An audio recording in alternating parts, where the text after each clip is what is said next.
যে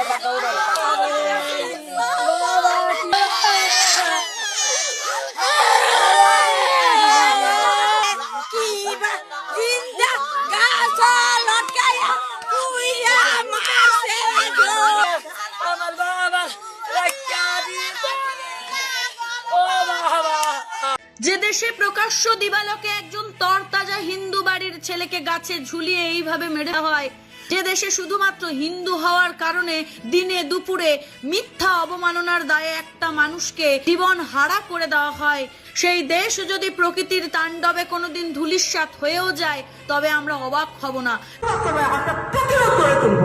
সকল সনাতনী হিন্দুরা যদি আমরা এক হই তাহলে আমাদেরকে কেউ আটকাইতে পারবে না।